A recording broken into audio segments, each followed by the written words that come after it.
กราบทักทายสบายดีเด้อผมมีพี่น้องFCเบิร์สุขุสู่คนกายยินดีต้อนรับเข้าสู่สองสนวนสายลุยอีกแล้วพี่น้องพบสนมนิกะนี่ละพี่น้องอยู่เฮือนน้องสมโอเนาะบริเวณใกล้กันกับน้องปูปลาพี่น้องเมื่อนี้กับทางสนวนกะเนาะกะสิเข้าไปหาทางน้องเพิ่นพี่น้องแต่ว่าถามน้องสมโอแล้วเนาะทางน้องปูปลานี่เพิ่นบ่สุอยู่เฮือนพี่น้องทางน้องก็สิไปเฮ็ดเวียกหรือว่าจังไรกับบ่ฮู้เนาะทางสนวนกับบ่ฮู้เพราะว่าอยู่คนละทิศละแดนพี่น้องเนาะ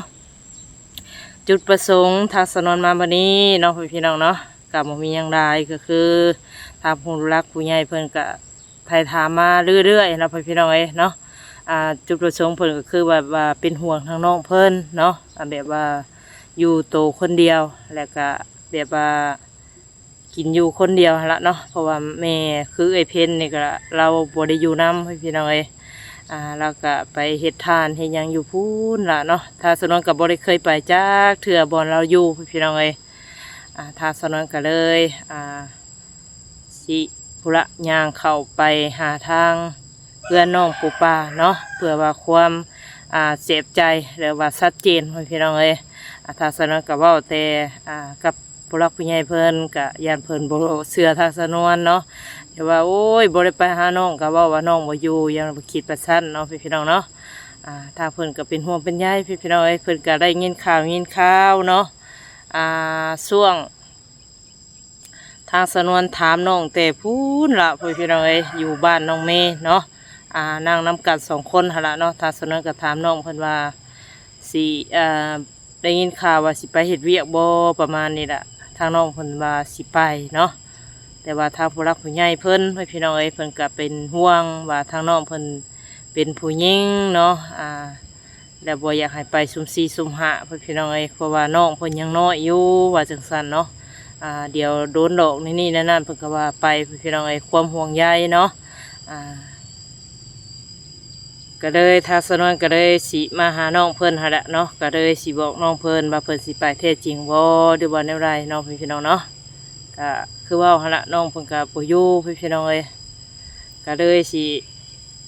ให้น้องสมโอพาไปเนาะอย่างรีวิวบ้านให้เบิ่งพี่น้องพอได้เป็นโมก็คือแบบว่าเพิ่นถามเฮามาเนาะทางผู้หลักผู้ใหญ่ก็ว่าไปคนเดียวบ่หรือว่ามีหมู่มีคู่ว่าซั่นหรือว่าไปนำคนหูจักบ่ประมาณนี้ล่ะพี่น้องก็คือว่าหั่นล่ะเนาะข่าวสารหรือว่าซุมื้อนี้เนาะมันก็มีแต่ข่าวบ่ดีพี่น้องเนาะทางเพิ่นก็เลยเป็นห่วงเป็นใยคือว่าหั่นล่ะก็ถือว่าน้ำมกน้ำใจเพิ่นพี่น้องที่เพิ่นก็ว่าเคยซอยเคยสู้ทางน้องเพิ่นอยู่เนาะจะหักเพลงคือลูกคือหลานว่าซั่นก็เลยอยากให้สนวนมาหาน้องเพิ่นแล้วก็อบรมเนาะแล้วก็แนะนำน้องเพิ่นแน่ว่าซั่นเนาะพี่น้องเนาะมีโอกาสเนาะแต่มื้อนี้คือสิบ่ได้พ่อน้องเพิ่นแล้วพี่น้องถ้ามีโอกาสหรือว่าได้พบได้พ่อน้องเพิ่นเนาะทางสนวนก็สิแนะนำทางน้องเพิ่นให้เนาะเพื่อว่า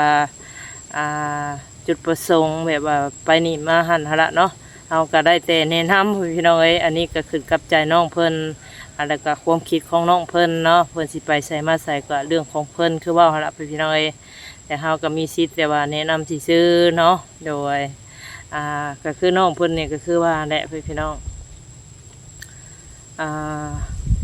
สิอยู่เพื่อนกับบ่มีเวียกมีงานเฮ็ดเนาะพี่น้องเนาะ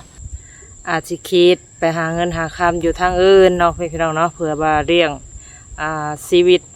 หรือว่าชีวิตประจำวันเฮาล่ะเนาะทางน้องเพิ่นอาจสิคิดแบบนั้นพี่น้องถ้าสนวนก็ถ้าว่าเป็นไปได้เนาะแบบว่าไปนำคนฮู้จักก็คือเว้าแหละพี่น้องก็ดีใจนำน้องเพิ่นเนาะพี่น้องเนาะโดยจังใดก็พุ่นละพี่น้องทางสนวนก็สิย่างเข้าไปหาทางบ้านน้องปูปลาพุ่นละเนาะไปเบิ่งไปชมน้องกันพี่น้องโดยพี่น้องตอนนี้ก็สิพาพี่น้องFCเนาะไปรีวิวหรือว่าไปหาทางน้องปูปลาเพิ่นพี่น้อง อยู่บ่อยู่ก็มาดุนน้ำกันเนาะพี่น้องเนาะให้น้องสมโอไปเป็นโม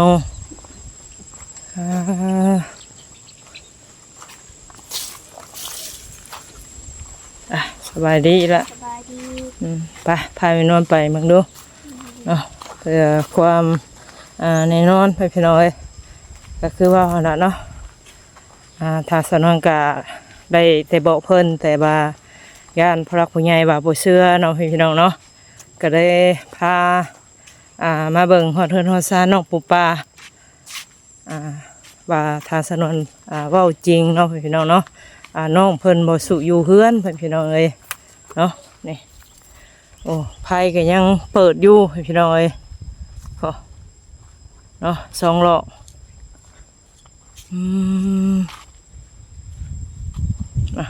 ขออนุญาตทางน้องปูป่าเด้อเนาะมาถ่ายรีวิวบ้านซองให้เบิ่งใครก็ย่ายละใครก็ย่าเนาะเอาอยู่ร้านนอกมาเบิ่งความแน่นอนที่ชื่อเปิดมาทางผู้รักผู้ใหญ่เพิ่นบ่นั่นเอ้าบ่ได้หลอกบ่ซะหลอกให้เอื้อยในยันงัวเขา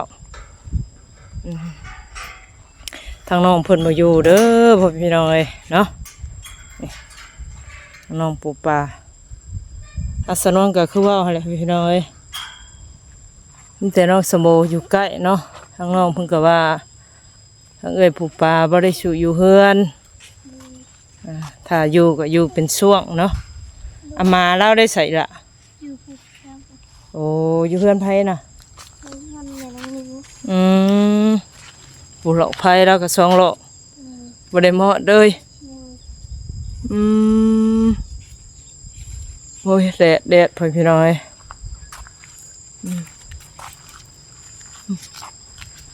พาไปนั่งห่มปะพี่น้อยเนาะโอ้เพื่อนน้องเพิ่นเด้อแต่ว่าบ่อยู่น้อยหรือว่าน้องเพิ่นนอนบ่ได้ตื่นบ่สมโอเราบ่ได้อยู่แล้วหรอกงานไว้โอ้เจ้าเห็นบ่ล่ะเลยเราบ่ได้ไปสู่มาภายเลยบ่กะบ่ได้โอ้ปะเขาอยู่ห่มปะผูกปลาอันน่ะสมโออาจสิฮู้เพราะว่าอยู่ใกล้กันอ๋อเราไปเฮ็ดงานบ่อีล่ะแต่ว่าเห็นเรามาอยู่แม่นบ่เรามาช่วงไรเจ้าเห็นหรือว่าเราไปอยู่น้ำแม่แล้วบ่ป้าเป็นอย่างเกาะนี่มีบงบ่นี่มีตะขี้บงดอกบ่ดอกยังก็ดอกอันนี้ทึ่งปกติแบบว่าเอื่อยเรามาช่วงบางทีก็โดนมาเท่านึงช่วงแรงบ่เรามาบางทีก็บ่ได้มาเป็นตู้นั่นเด้เป็นตู้เราเลยสละเราบ่ได้มาบ่หาอยู่ป่าบ่เห็นแล้วเอ้าว่าเมละไปส่งมื้อนะเราหาบ่เห็นหาไผบ่เห็นนะหาป่าเอาเรามาเฮือนเจ้าอีกบ่เจ้าสิฮู้ใช่ป่ะเราบ่เห็นป่าคือขี่รถมาเฮือนโอ้บ่ว่ะพาแม่ย่าเขาเนาะเอื้อยปู่ปามาถามมันแม่ย่าเจ้า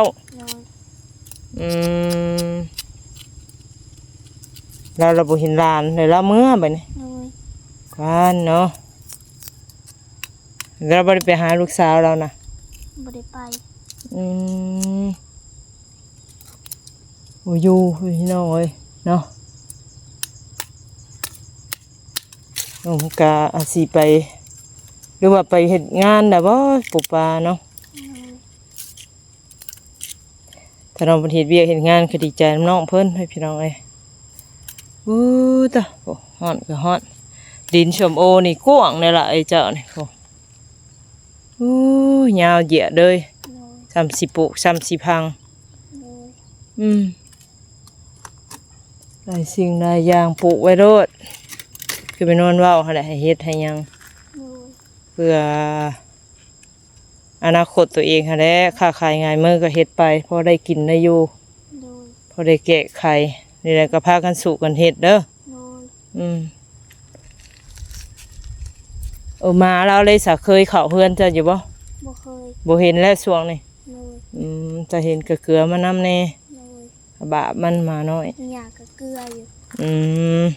ใกล้กันเนาะ โดย ดอกไผ่แล้วก็บ่มอดบ่หยังเลย โดย แปลว่าใต้ไว้เพื่อว่า เขามือไปไว้ พอให้มันหุงกลางคืนเนาะ โดย แต่ยังดีอยู่มันแบบว่ามันบ่สดบ่หยังหั่นนะ โดย เบิดคืนเบิดมื้อเบิดเว้นอีก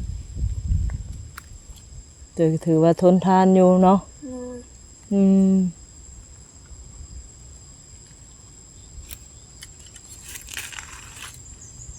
บ่มีหยังได้พี่น้องเลยเนาะ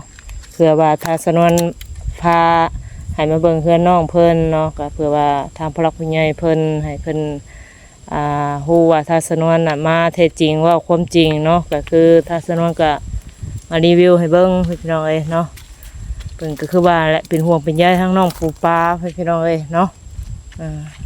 ว่าเพิ่นเป็นห่วงเพอหยังเพราะว่าน้องเพิ่นก็เป็นผู้หญิงแม่ย่าแม่หญิงแล้วก็อยู่เพื่อนคนเดียวเนาะแต่ก็อีกอย่างเพิ่นก็ได้ยินว่าน้องของเพิ่นสิไปหาเงินหาค่ำนั่นล่ะพี่น้องเอ้ยเนาะเพิ่นก็บอกทาสนวนว่าให้มาหาน้องนี่สิซั่นหั่นล่ะเนาะมุ้ยยังลายคลิปนี้เนาะทางน้องปูปลากับบ่อยู่ทางแม่นวลก็สิได้ขอจบคลิปบัดนี้ โดยสบายดี โดยสบายดีละ